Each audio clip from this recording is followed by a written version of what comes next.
Le calendrier de l'Avent avec Ruben de Habreux.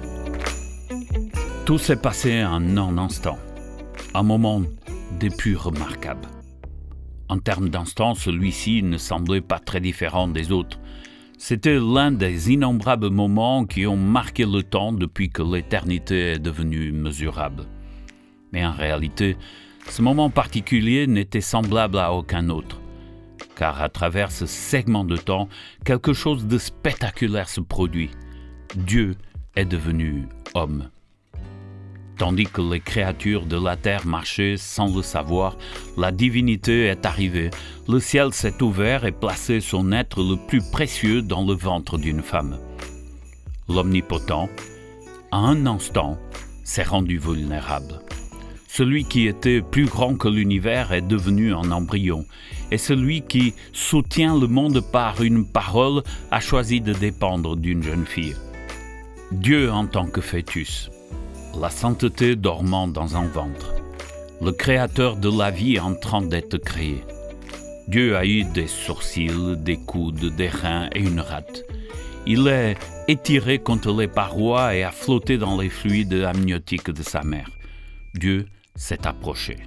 Il est venu, non pas comme un éclair de lumière ou comme un conquérant inaccessible, mais comme celui dont les premiers cris ont été entendus par une paysanne et un menuisier endormi.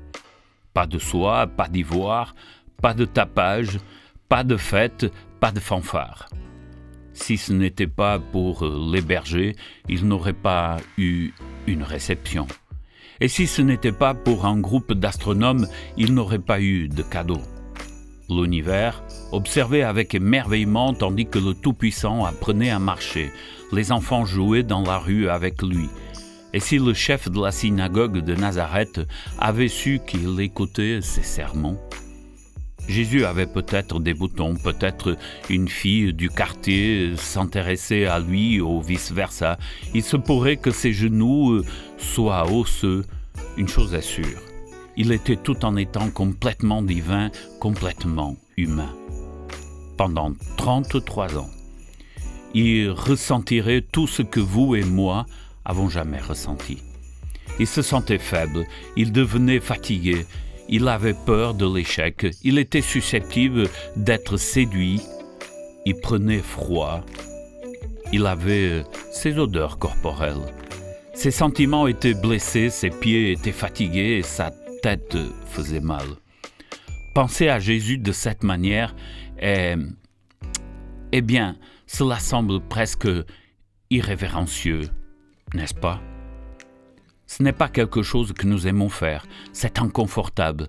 Il est beaucoup plus facile de laisser l'humanité hors de l'incarnation, nettoyer le fumier autour de la crèche, essuyer la sueur de ses yeux, faire semblant qu'il n'a jamais ronflé ou soufflé son nez ou frappé son pouce avec un marteau.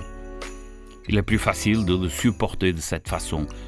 Il y a beaucoup de choses à maintenir sa divinité qui le garde distant, emballé, prévisible. Mais ne le faites pas. Ne le faites pas. Laissez-le être aussi humain qu'il avait l'intention de l'être. Laissez-le entrer dans la boue et la crasse de ce monde, car seulement si nous le laissons entrer, il peut nous en tirer de là. Écoutez-le. Aimez votre prochain.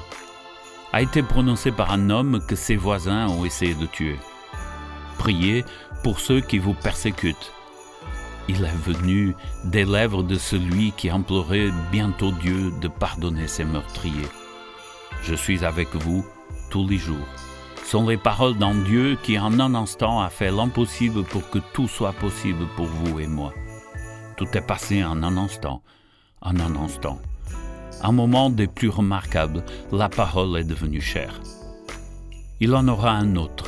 Le monde verra une autre transformation instantanée. Vous voyez, en devenant homme, Dieu a rendu possible pour l'homme de voir Dieu.